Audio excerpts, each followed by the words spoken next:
하나님이 사랑하십니다. 하나님이 기뻐하십니다. 네, 어느 날 제가 이제 부모님 집에 이제 간 적이 있어요. 그때 집에 가서 이제 옷방을 이제 들어가 옷을 이제 갈아입으려고 갔는데 그 어머니 아버지의 이 옷 걸어져 놓여 있는 옷방에 보니까 요즘 애들이 입는 옷이 있는 거예요. 그래서 이거 뭐냐?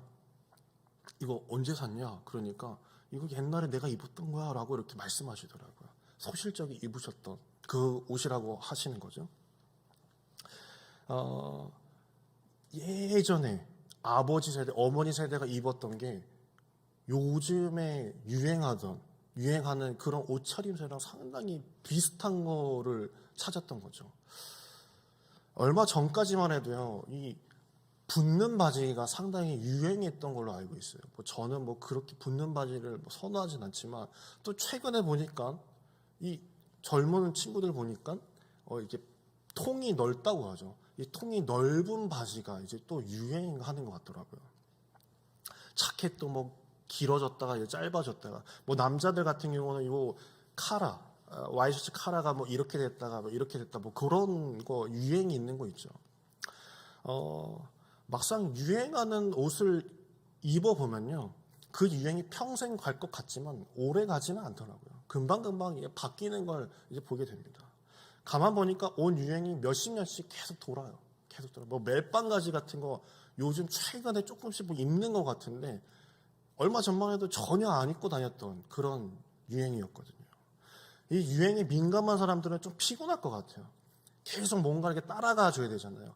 패션 용어에서 이런 거 있죠. SS 시즌, FW 시즌 아세요? 뭔지 아세요? 그거 없이도 잘 사시니까. 네. 이거 모르고 살아도 상관없어요. 봄, 여름 시즌, 가을, 겨울 시즌, 그걸 이제 약자 따가지고 그렇게 얘기하더라고요.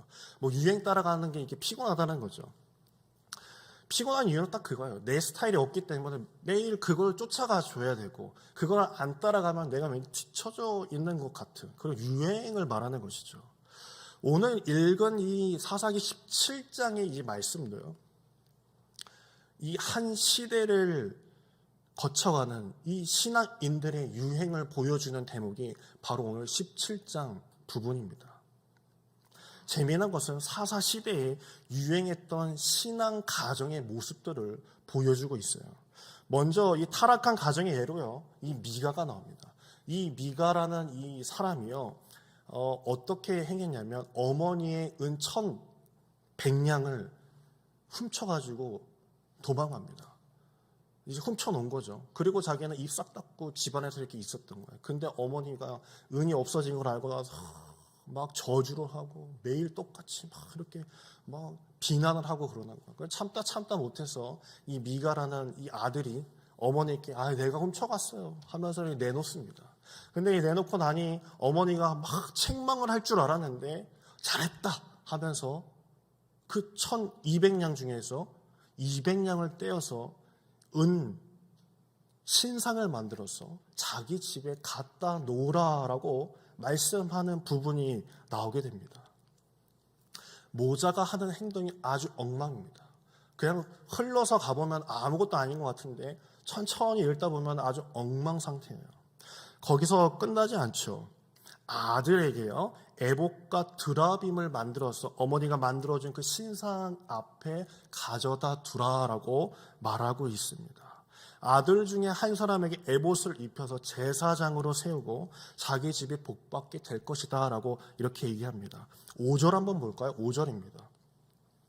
그 사람 미가에게 신당이 있으므로 그가 에봇과 드라빔을 만들고 한 아들을 세워 그의 제사장으로 삼았더라. 내 아들을 제사장으로 삼았대요.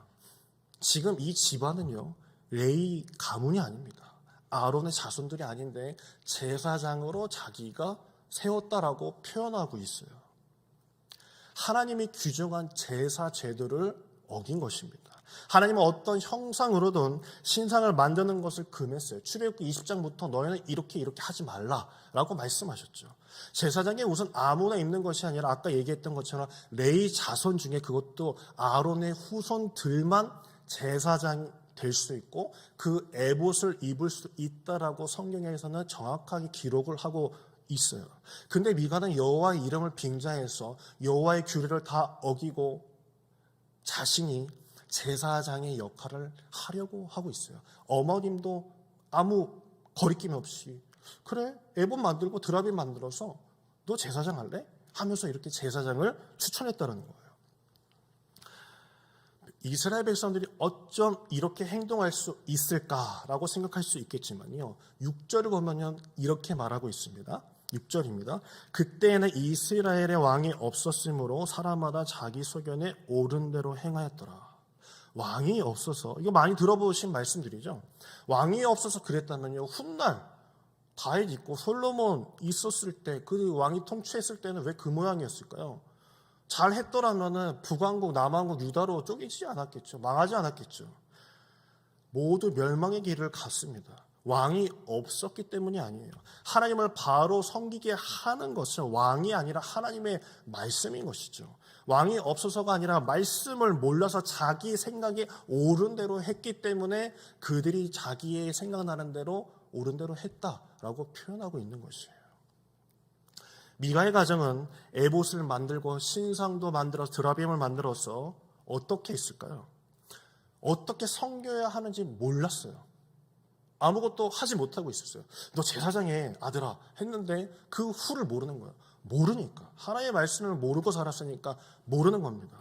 어물쩡거리고 있었을 때 한 사람이 등장하게 되는 게 이제 뒤에 나오죠. 유다 베들레헴에 있었던 한 레위인이 등장하게 됩니다. 거할 곳을 찾아서 베들레헴에서부터 흘러왔다라고 말씀에는 표현하고 있어요. 7절하고 8절 한번 볼까요? 우리 같이 읽겠습니다. 유다 가족에 속한 유다 베들레헴에 한 청년이 있었으니 그는 레위인으로서 거기서 거류하였더라.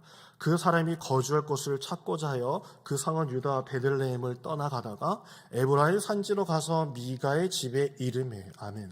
하나님은 가나안 땅을 이스라엘 각 지파에게 나눠줬습니다. 그리고 12지파에게 48개라는 그 성읍을 분배해 줬어요. 너희 레위인들은 여기 성읍들을 맡아서 거기서 하나님의 말씀을 전하고 11조를 통해서 너희들이 먹고 살아라 라고 말씀해 주신 것이죠. 아무리 성읍을 정해준다고 하지만요, 성마다 사정이 다르고 강한 지파가 있다면 약한 지파도 있기 마련입니다. 11조가 제대로 들어오지 않는 성읍이 왜 없었겠어요? 있었겠죠. 근데 생계가 어렵게 되죠. 11조가 잘 들어오지 않자요. 성막 봉사의 일을 내버려 두고 호구지책으로 다른 성읍을 찾아서 돌아다니는 레위인들이 있었다라는 게 바로 오늘 말씀이에요. 살 길을 찾아 나서는 레위인들을 보여주고 있어요. 실제로 그렇게 했다라고 성경학자들은 이야기하고 있습니다. 그 당시 떠돌아다니는 레위인들이 많았대요. 이유는 자기가 분배받은 그 지역이 내 마음에 들지 않았기 때문에. 내가 먹고 살려면 어느 정도 기본 소득이 있어야 되는데 그게 안 되면 힘드니까 떠나기 시작을 했다라는 거예요. 저희 아버지 세대, 그 아버지 목사님 세대 때는 이 목회 임지, 그러니까 목회 자리, 담임 목사의 자리가 부족하지는 않았대요. 그때는 이제 학부, 대학교만 졸업해도 이제 자기가 안수를 받고 이제 사역을 할 수 있었던 시대가 바로 그 시대였다고 합니다. 지금이야 대학원 나와야 되고 그 후에 이제 기타 과정을 이제 좀 짧아지긴 했지만 3년짜리 과정도 해야 되고 여러 가지가 있죠. 그걸 거쳐야만 안수를 받죠. 근데 그때는 학부만 졸업해도 안수를 받았대요. 이 졸업식 날 자기 선배 이제 형이 이제 목사님이 봉고차를 가져와서 이 몇 명을 태우더래요. 자기를 태우더래요. 그래서 야, 타 해가지고 범씨가 타 해가지고 탔대요. 어디 가냐면 가보면 알아 하면서 가평 쪽으로 가더라는 거예요. 그래서 가평 쪽으로 막 이렇게 갔대요. 이게 관광인지 모르고 이제 뭔지도 모르고 따라간 거예요. 근데 아버지가 이제 어느 정도 가고 있는데 이 가평에 이 팔당 호수 아시죠? 팔당댐. 그 호수 이 근처 막 꼬불꼬불해서 가다가 갑자기 차를 멈추고 형이 야 범식이는 여기서 내려라고 이렇게 하더라는 거예요. 여기 이제 가면은 장로님이 나와 계실 거야. 이제 너 여기서 목회하는데 하고 그냥 가버렸다는 거예요. 그때부터 이제 그 교회 담임자로 이제 가겠다라는 거죠. 거기 교회 이름이요 되게 웃겨요. 이 복장교회예요. 복장. 복장교회인데요. 왜 복장교회냐면 뭐 복장 터진다 해가지고 진짜 복장이더라고요. 지금도 되게 꼬불꼬불해요. 남이섬 가는 길 아시죠? 미사리 남이섬 가는 길, 팔당못을 거쳐가지고 거기 길가에 있어요. 옛날에는 포장도로가 어디 있어요? 그냥 막 시골길 뭐 그런 길이었대요. 시골에다가 자기를 처박아두고 이제 갔다라는 거예요. 그때 이제 막 이게 그 후로는 이제 어떤 마음을 가졌는지는 이렇게 말씀하시진 않았지. 뭐 대략 이제 감은 오죠. 힘들었겠죠. 뭐 똥 푸다가 이제 푸센씨 똥 푸다가 허리도 막 이게 뼈 가지고 막 며칠 누워 있었다는 얘기도 막 해주시면서 막 그런 얘기 막 하시더라고요. 지금도 그런데 그 레이인들의 그 당시 3000년 전에 레이인들의 삶이 어땠을까요? 그렇다고 지금 요 17장의 내용들을 보면은 11조를 잘했을까요? 사람들이 그렇진 않았을 것 같아요. 요 이렇게 미가 집만 봐도 11조 같은 거 잘 안 했을 거예요. 그러니 레이인들이 먹고 살았겠습니까? 못 살았겠죠. 그래서 레이인들이 떠나기 시작을 한 거예요. 몰래 그 지역을 이탈해서 마음에 드는 곳으로 가서 자신을 받아주는 것, 자신이 살만한 곳으로 들어가 살겠다는 거예요. 그래서 레이인이 우연히 들어간 집이 바로 오늘 말씀의 미가의 집이었습니다. 신상을 두고 섬기고는 있는데 어떻게 제사장의 역할을 해야 될지 모르는 그 집. 바로 그 집에 갔더니 미가가 들어와서 이렇게 차도 한 잔 드시라고 이야기하다 보니 그 사람이 레인이었던 거예요. 아, 잘됐다. 당신이 레인이면 우리 집에 머물면 어떻겠냐라고 이렇게 이야기를 합니다. 그게 9절이에요. 미가가 그에게 묻되 너는 어디서부터 오느냐 하니 그가 이르되 나는 유다 베들레헴의 레인으로서 거류할 곳을 찾으러 가노라 하는지라 라고 얘기하고 있어요. 말씀에 나오는 대로 그 상황이 운 좋게 또 아주 정확하게 이상하게도 미가의 집에 딱 정착을 하게 됐다라는 거예요. 일자리를 얻은 셈이죠. 이 레인이. 어머니는 아들 둘 중에 하나에게 제사장 역을 맡기려고 하다가 오 잘됐다. 레인 그래 당신은 뭔가 알지. 여기서 나의 드랍인가 나의 신상을 좀 섬겨주는 제사장의 역할을 해주면 어떨까라고 이렇게 권유를 했던 거예요. 그 자리에서 바로 연봉 협상에 들어가게 됩니다. 가장 떨리는 시간이죠. 레인도 내가 저번에 베들레헴 성읍에서 뒷골이만하게 줬는데 이 집은 조금 사는 집 같은데 얼마나 줄까? 막 속으로 기대했겠죠. 10절입니다. 미가가 그에게 이르되 내가 나와 함께 거주하며 나를 위하여 아버지와 제사장이 되라. 내가 해마다 은 10가 의복 1벌과 먹을 것을 주리라 하므로 그 레인이 들어갔더라. 여기 중간에 보면 내가 해마다라 그러죠. 해마다. 내가 해마다 연봉으로 이렇게 줄 테니까 어때? 해볼래?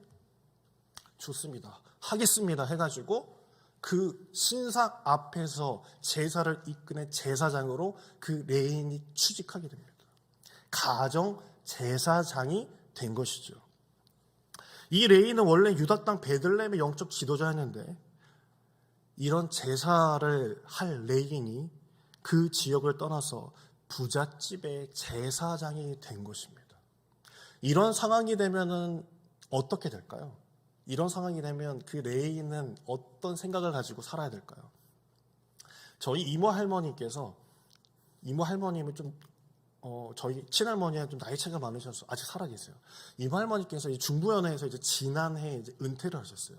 근데 그 할머니께서 이제 막 이런저런 얘기를 저한테 해주시다가 자기 아는 목사가 이렇게 이야기를 했대요. 아는 목사가 훌륭한 사람인데 크지 않은 교회에 있다가 큰 교회에 청빙을 받았대요. 청빙 받으면 얼마나 좋을까요? 저도 청빙을 안 받아봐서 모르겠지만 아주 좋을 것 같아요. 막 장로님들이 우르르 와가지고 목사님 가시자고 하면서 이렇게 하는 건 제가 봤거든요. 제가 당하진 않았지만 얼마나 좋겠어요. 근데 그 목사님이 큰 교회에서 오라고 했는데 가지 않았다는 거예요. 지철아 왜 안 갔을까? 라고 묻는 거예요. 글쎄요 왜 안 가셨을까? 저라면 갔을 텐데. 그 목사님이 그렇게 얘기했대요.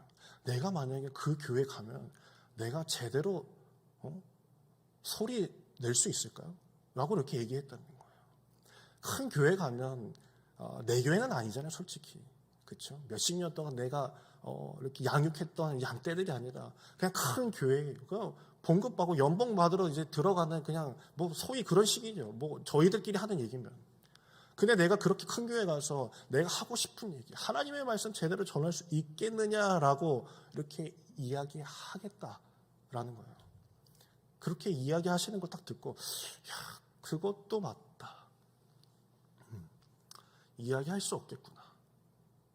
우리 속담에요. 기름 많이 먹인 가죽이 부드럽다라는 속담이 있어요. 한번 들어보셨나요? 많이 먹이면 먹일수록 부드러워집니다. 많이 먹이면 먹일수록요 부드러운 소리가 나올 수밖에 없어요. 많이 이렇게 제사장한테 많이 먹이고 연복 잘 쳐줄 테니까 여기 내 집에 와서 가정 제사장 해라 라고 하면 얼마나 잘 얘기해 줄까요?